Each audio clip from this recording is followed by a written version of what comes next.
Be Wealthy and Smart, episode 374.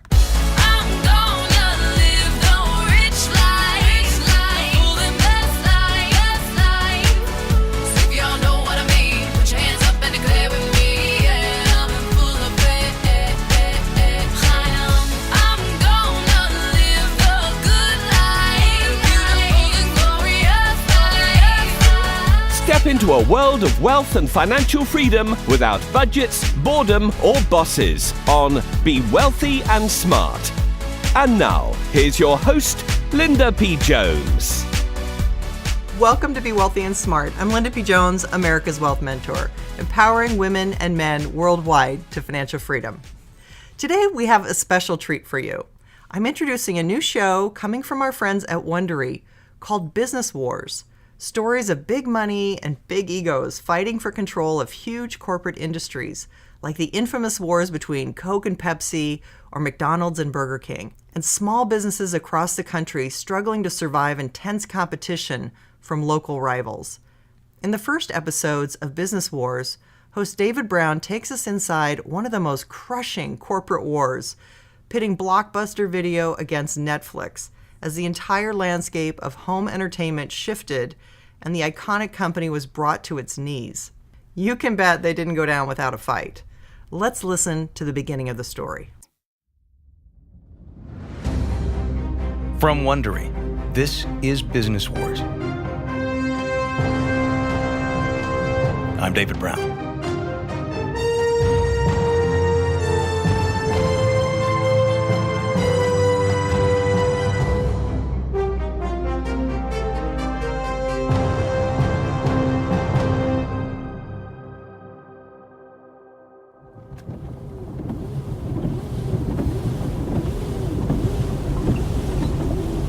It was January 2007, Park City, Utah. The place was packed with independent filmmakers hoping to find distributors at the Sundance Film Festival.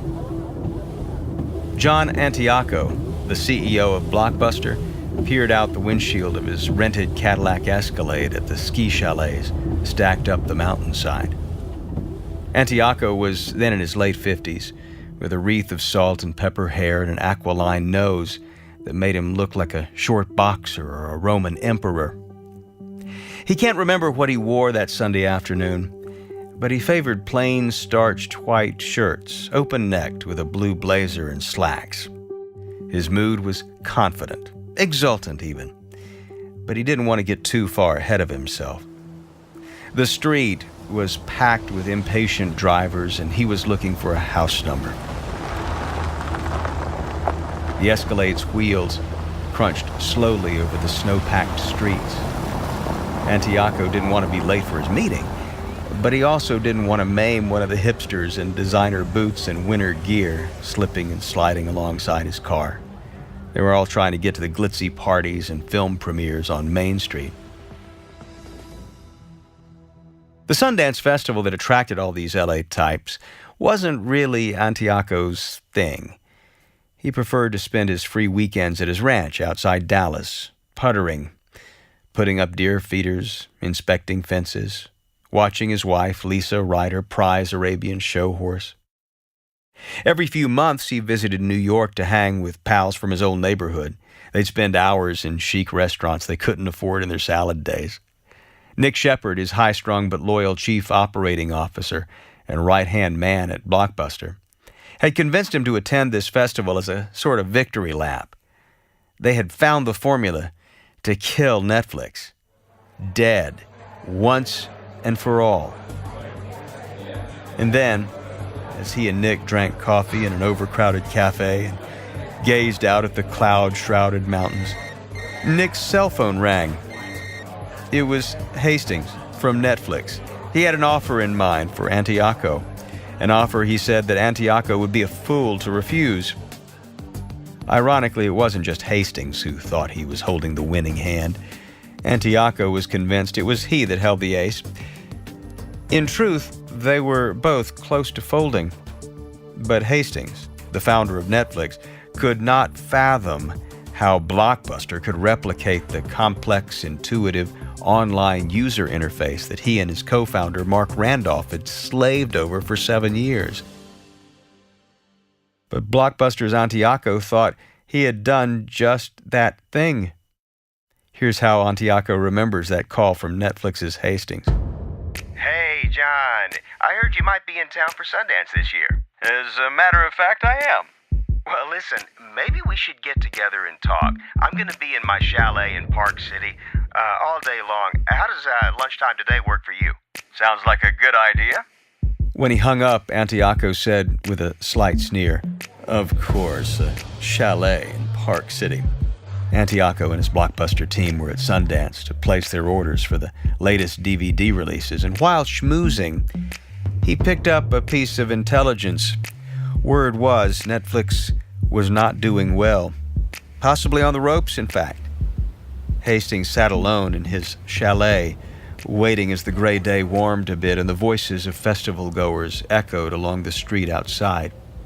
He loved Park City's quaint little town with its clock tower, swank shops, and an old-fashioned theater marquee. He'd bought an old red brick meeting house with a steeple and stained glass windows and converted it into a vacation home.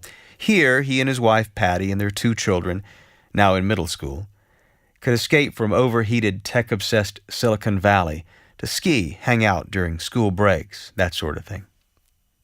He hoped that the family trips made up for all the time that Netflix had sucked away. Hastings stayed home in Santa Cruz in Northern California when Patty took the kids to Italy for a study abroad year. Meanwhile, back in Wall Street,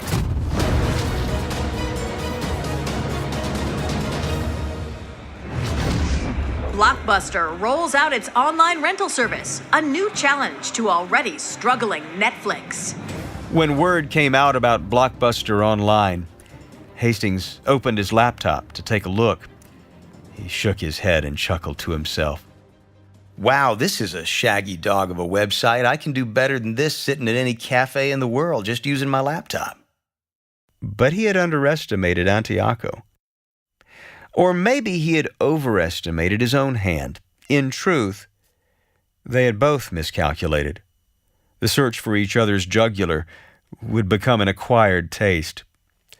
Hastings had worked obsessively on the code for Netflix's powerful algorithms that tracked web visitors' every movement and preference, amassing an unmatched treasure trove of information. Despite the supremacy of this powerful data-sucking engine, Hastings would eventually learn that Netflix was a shakier vessel than he realized. His co-founder, Mark Randolph, had described the struggle to keep Netflix alive as pissing blood for years. Hastings paced the house alone, waiting for Antioco. Whether the Netflix gurus had struggled for nothing hinged on the outcome of this meeting. First, he would get Antioco to admit what Netflix's data showed, that Blockbuster was going broke trying to kill Netflix with its new Total Access program. See, Total Access let Blockbuster Online subscribers return their DVDs to any of Blockbuster's 7,000 American stores and rent a new movie immediately. Netflix just couldn't match that kind of convenience. But Hastings knew Antioco's pressure point. Actually, Blockbuster was losing money on every transaction. The big chain was already $1 billion in debt. And Antioco's board of directors, led by billionaire investor Carl Icahn, they were yanking on the reins. Hastings had to swallow his pride and beg Antioco to sell him Blockbuster Online, or both companies would die in a slow murder-suicide. Surely Antioco would get this. But if Antioco refused and Total Access continued, well, Hastings would have to report Netflix's first-ever loss of subscribers. Netflix stock price would start melting down along with its equity. By the second quarter of no growth, Netflix would be finished. The company's share price would collapse along with its ability to borrow money to sustain operations, unless, well, Blockbuster went belly up first from its debt. And so, as he waited for Antioco to arrive, Hastings reflected on the fact that he had repeatedly and publicly dismissed Blockbuster as technologically inept. He wished he hadn't said that.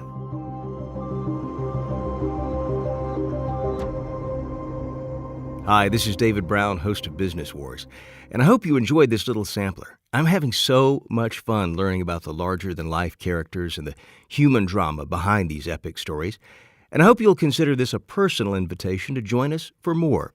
It's really easy to do. Just subscribe on Apple Podcasts, Stitcher, TuneIn, or wherever you're listening to this. You'll find a link in the episode notes as well. And we hope you'll tell your friends to check us out and subscribe too. Let us hear from you, and thanks for listening.